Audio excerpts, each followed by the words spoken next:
Dear Esther, I have lost track of how long I have been here and how many visits I have made overall. Certainly the landmarks are now so familiar to me that I have to remind myself to actually see the forms and shapes in front of me. I could stumble blind across these rocks, the edges of these precipices, without fear of missing my step and plummeting down to sea. Besides, I have always considered that if one is to fall, it is critical to keep one's eyes firmly open.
Donnelly reported the legend of the hermit, a holy man who sought solitude in its most pure form.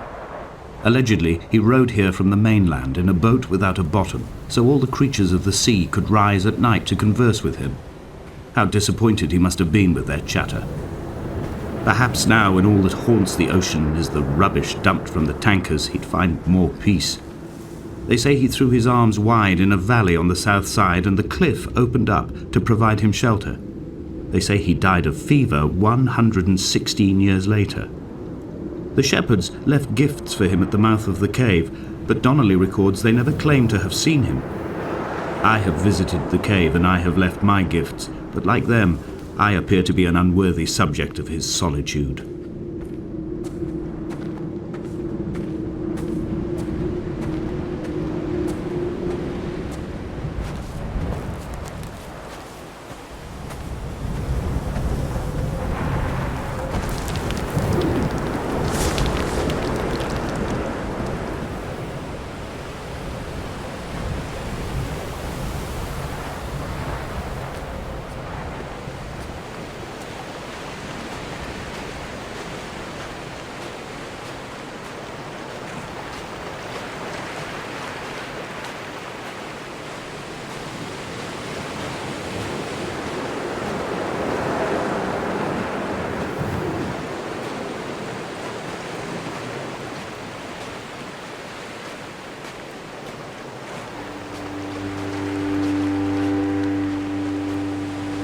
There was once talk of a wind farm out here, away from the rage and the intolerance of the masses.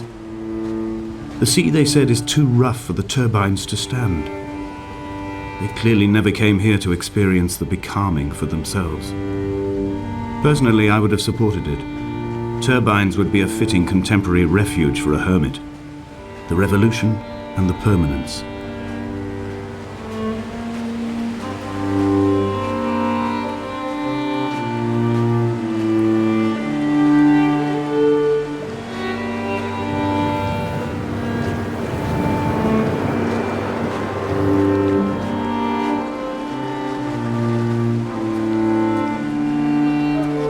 I have found the ship's manifest, crumpled and waterlogged under a stash of paint cans. It tells me that along with this present cargo, there was a large quantity of antacid yogurt bound for the European market. It must have washed out to sea. God knows there are no longer gulls or goats here to eat it.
A wonderful sight.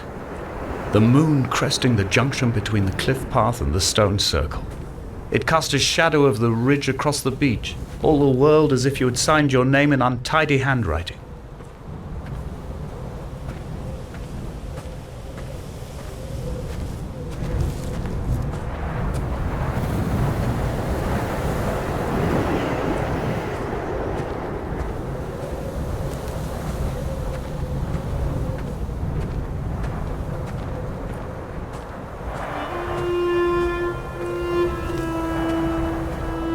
When someone had died or was dying, or was so ill they gave up what little hope they could sacrifice, they cut parallel lines into the cliff, exposing the white chalk beneath. You could see them from the mainland or the fishing boats, and know to send aid or impose a cordon of protection, and wait a generation until whatever pestilence stalked the cliff paths died along with its hosts. My lines are just for this: to keep any would-be rescuers at bay. The infection is not simply of the flesh.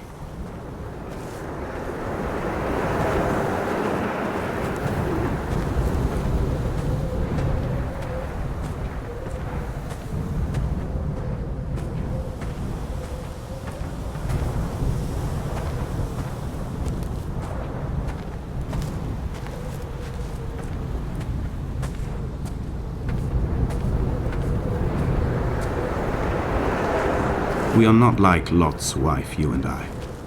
We feel no particular need to turn back. There's nothing to be seen if we did. No tired old man parting the cliffs with his arms. No gifts or Bibles laid out on the sand for the taking. No tides turning or the shrieking gulls overhead. The bones of the hermit are no longer laid out for the taking. I have stolen them away to the guts of this island, where the passages all run to black, and where we can light each other's faces by their strange luminescence.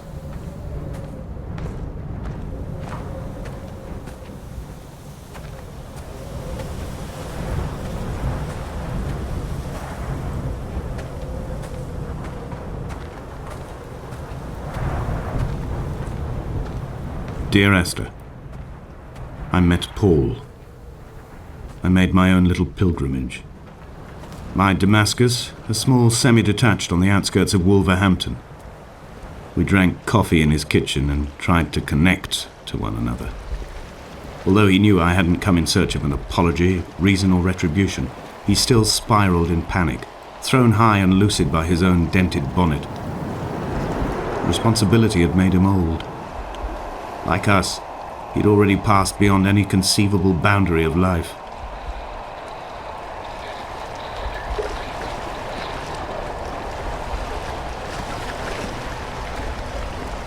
This hermit, this seer, this distant historian of bones and old bread, where did he vanish to?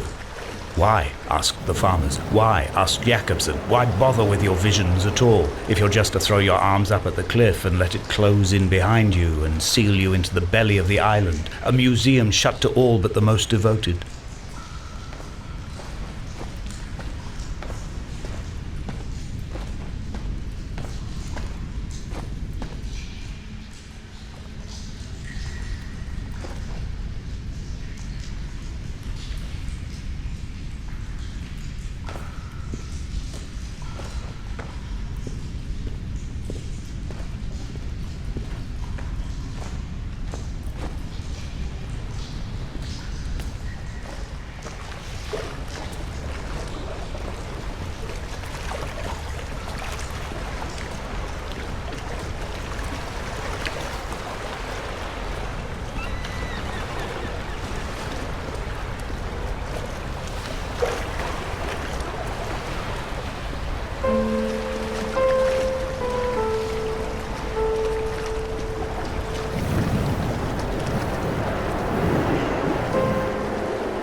I dreamt I stood in the center of the sun, and the solar radiation cooked my heart from the inside.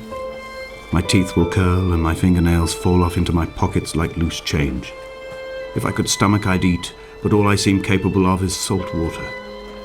Were the livestock still here, I could turn feral and gorge. I'm as emaciated as a body on a slab, opened up for a premature source of death. I've rowed to this island in a heart without a bottom, all the bacteria of my gut rising up to sing to me.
Dear Esther, I have now driven the stretch of the M5 between Exeter and Bristol over 21 times.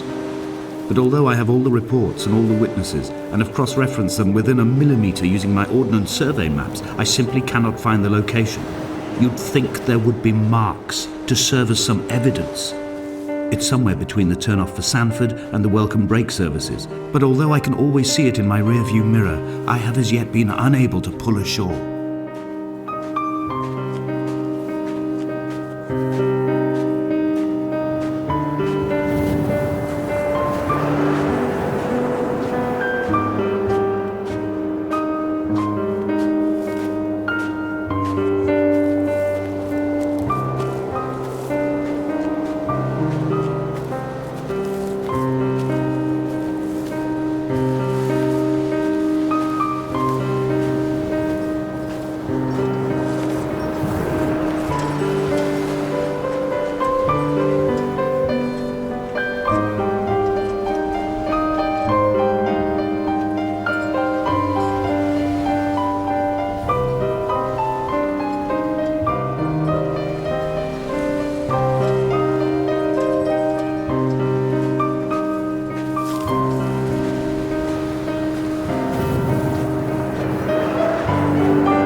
All night the boy has kept me lucid. I sat, when I was at the very edge of despair, when I thought I would never unlock the secret of the island, I sat at the edge and I watched the idiot boy blink through the night. He's mute and he's retarded, and he has no thought in his metal head but to blink each wave and each minute aside until the morning comes and renders him blind as well as deaf mute. In many ways, we have much in common.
There must be a hole in the bottom of the boat. How else could new hermits have arrived?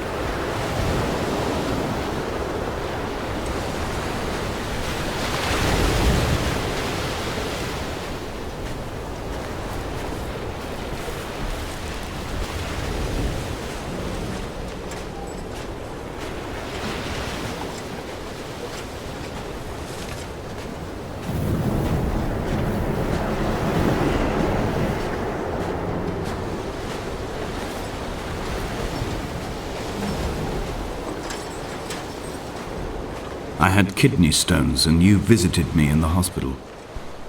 After the operation, when I was still half submerged in anesthetic, your outline and your speech both blurred. Now my stones have grown into an island and made their escape, and you have been rendered opaque by the car of a drunk.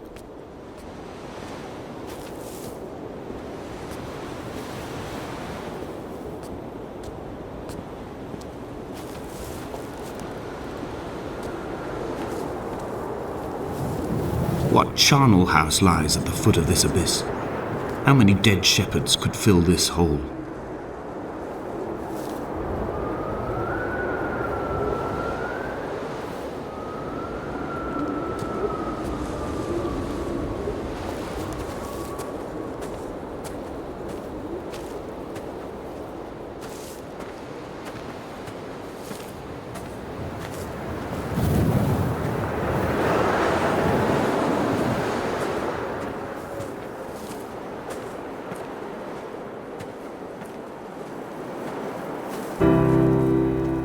I've begun to climb, away from the sea and towards the center. It is a straight line to the summit, where the evening begins to coil around the aerial and squeeze the signals into early silence. The bothy squats against the mount to avoid the gaze of the aerial. I too will creep under the island like an animal and approach it from the northern shore.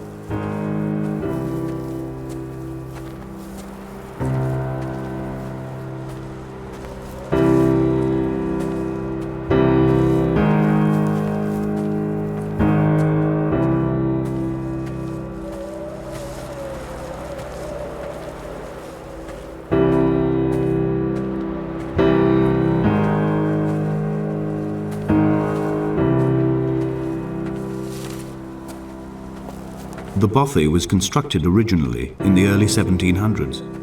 By then, shepherding had formalized into a career. The first habitual shepherd was a man called Jakobsen, from a lineage of migratory Scandinavians. He was not considered a man of breeding by the mainlanders.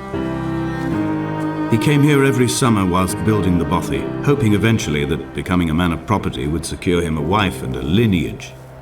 Donnelly records that it did not work. He caught some disease from his malcontented goats and died 2 years after completing it. There was no one to carve white lines into the cliff for him either.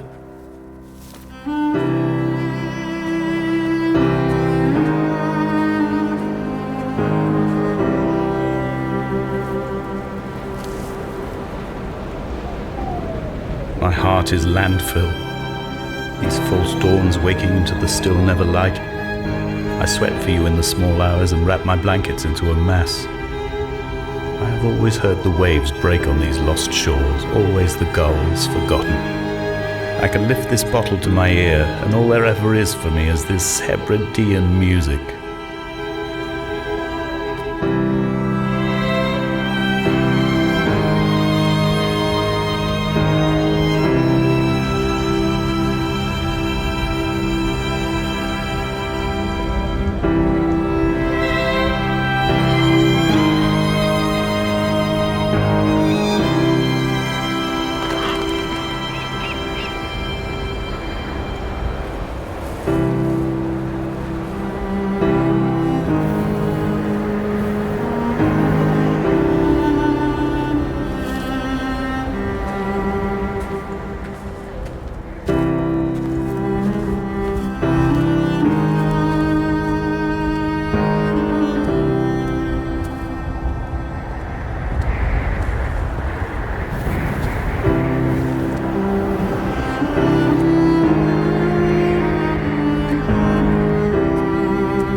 What to make of Donnelly, the laudanum and the syphilis? It is clearly not how he began, but I've been unable to discover if the former was a result of his visiting the island or the force that drove him here. For the syphilis, a drunk driver smashing his insides into a pulp as he stumbled these paths, I can only offer my empathy. We're all victims of our age. My disease is the internal combustion engine and the cheap fermentation of yeast.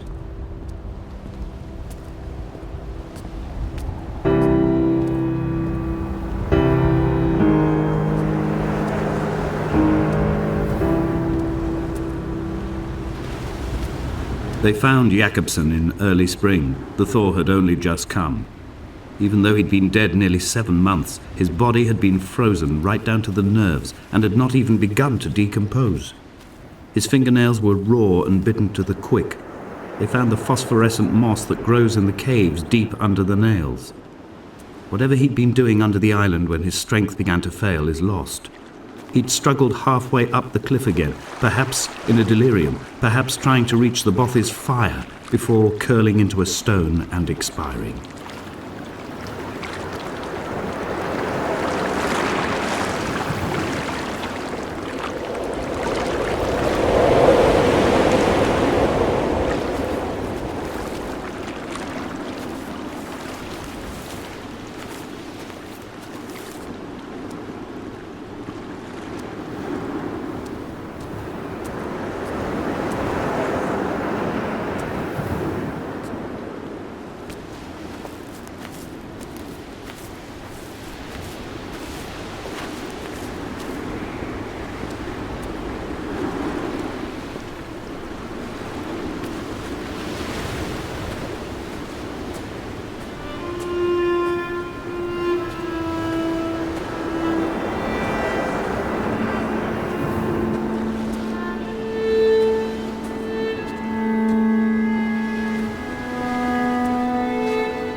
Climbing down to the caves, I slipped and fell and have injured my leg.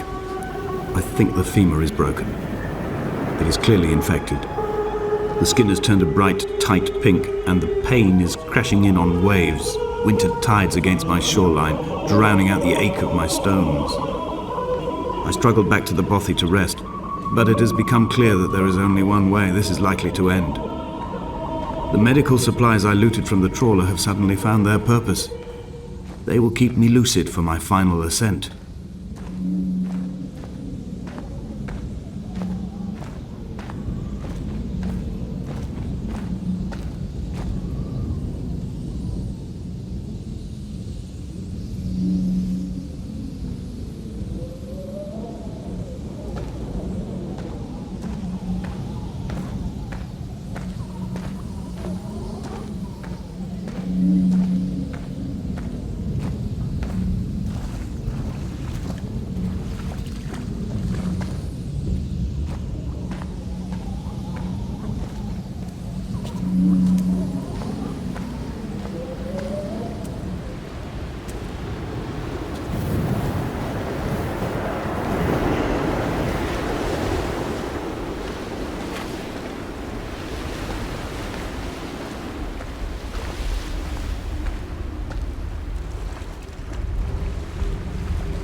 Did Jakobsen crawl this far? Can I identify the scratches his nails ruined into the rocks? Am I following him cell for cell, inch for inch? Why did he turn back on himself and not carry through to the ascent?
I first saw him sat by the side of the road.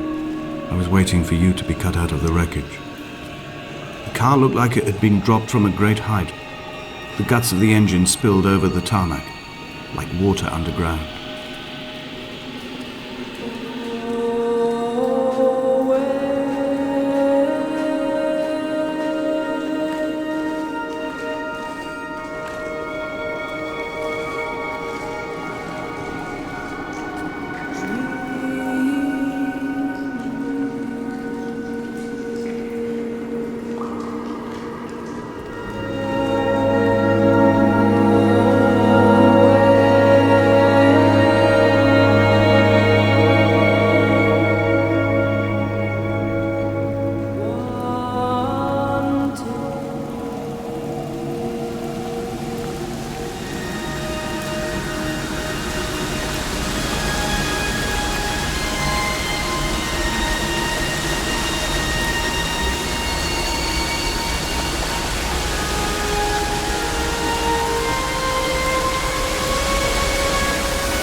In my final dream, I sat at peace with Jakobsen and watched the moon over the Sandford Junction. Goats grazed on the hard shoulder. a world gone to weed and redemption. He showed me his fever scars, and I mine, between each shoulder the nascency of flight.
This is a drowned man's face reflected in the moonlit waters. It can only be a dead shepherd who has come to drunk drive you home.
the Sandford Junction, headlights in your retinas.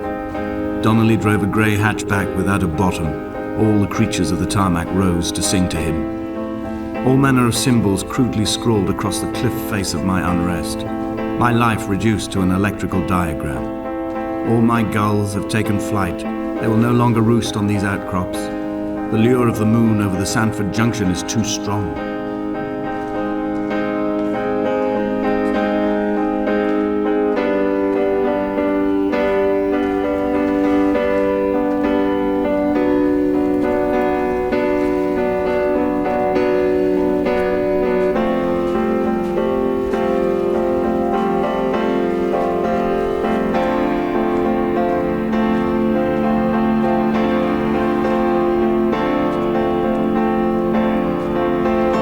Begin to assemble our own version of the North Shore. We will scrawl in dead languages and electrical diagrams and hide them away for future theologians to muse and mumble over. We will send a letter to Esther Donnelly and demand her answer.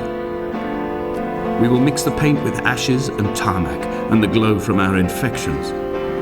We will paint a moon over the Sandford Junction and blue lights falling like stars along the hard shoulder.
Hall by the roadside, by the exit for Damascus, all ticking and cooled, all feathers and remorse, all of these signals routed like traffic through the circuit diagrams of our guts, those badly ridden boats torn bottomless in the swells, washing us forever ashore.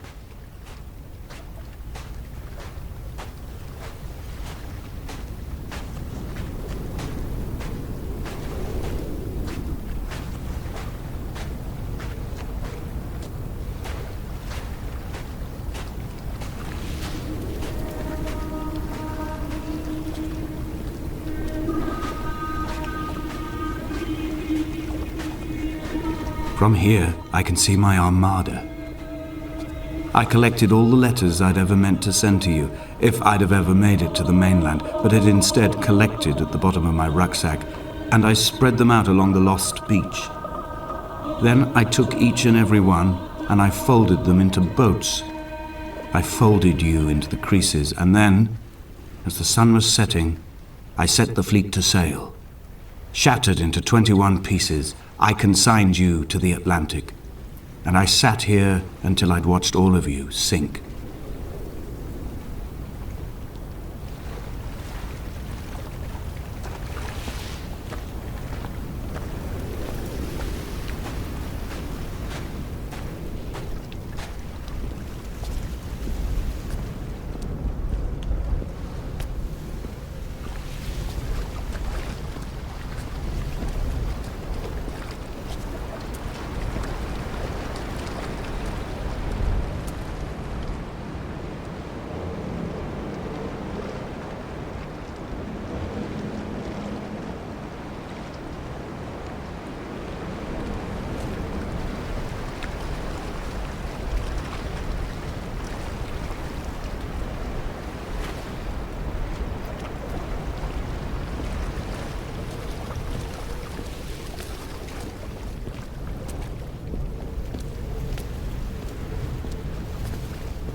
A sound of torn metal, teeth running over the edge of the rocks, a moon that casts a signal as I lay pinned beside you, the ticking of the cooling engine, and the calling from a great height, all my mind as a bypass.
I've begun my voyage in a paper boat without a bottom.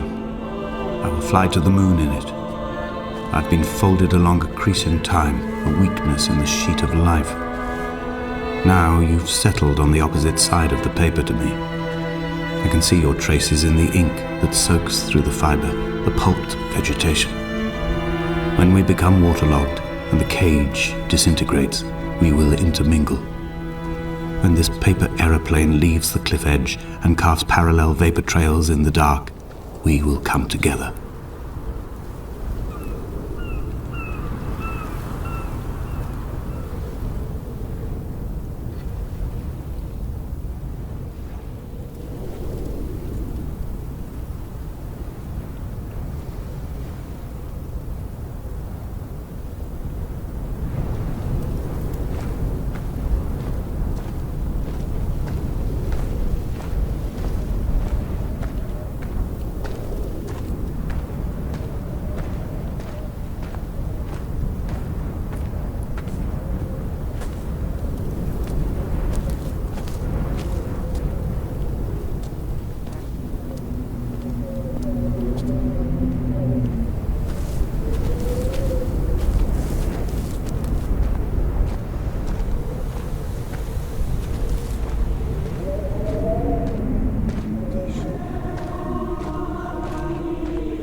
If only Donnelly had experienced this, he would have realized he was his own shoreline, as am I. Just as I am becoming this island, so he became his syphilis, retreating into the burning synapses, the stones, the infection.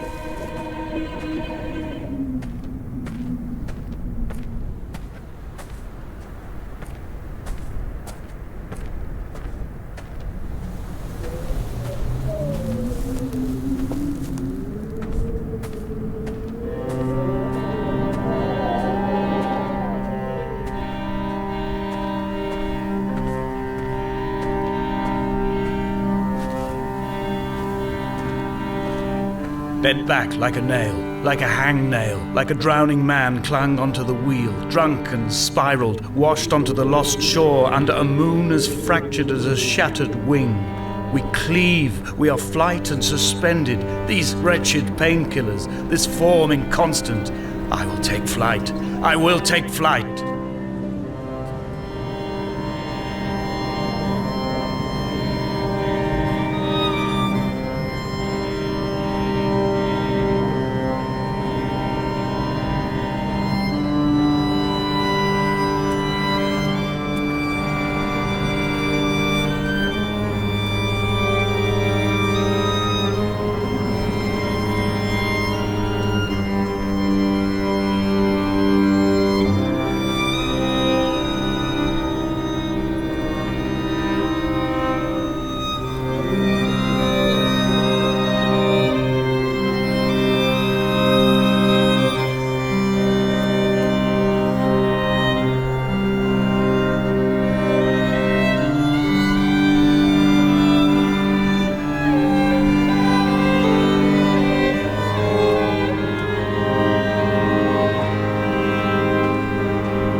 I have dredged these waters for the bones of the hermit, for the traces of Donnelly, for any sign of Jakobsen's flock, for the empty bottle that would incriminate him.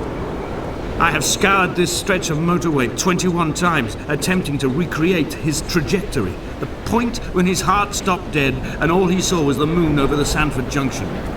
He was not drunk, Esther. He was not drunk at all, and it was not his fault. It was the converging lines that doomed him. This is not a recorded natural condition.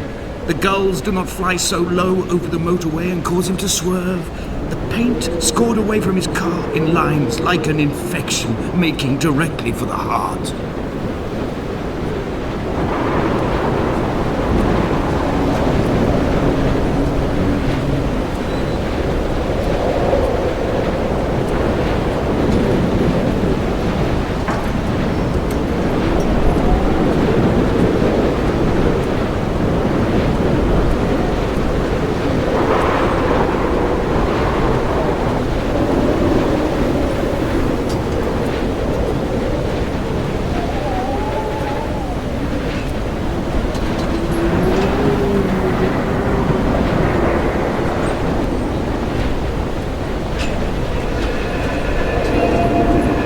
Run out of places to climb. I will abandon this body and take to the air.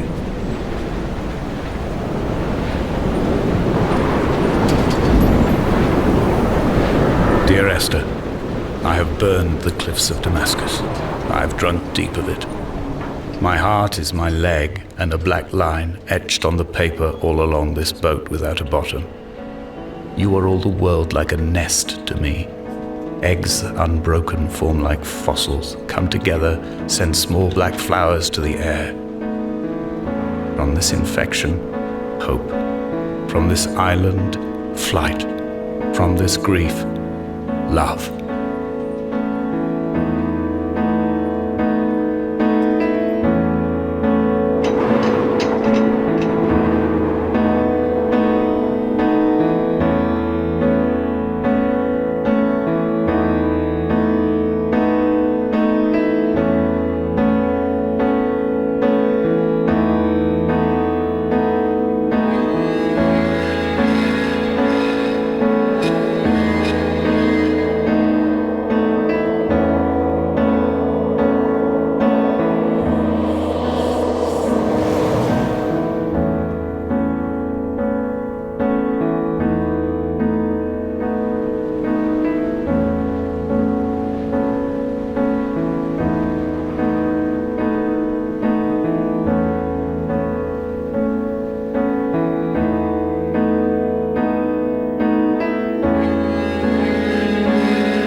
Come back.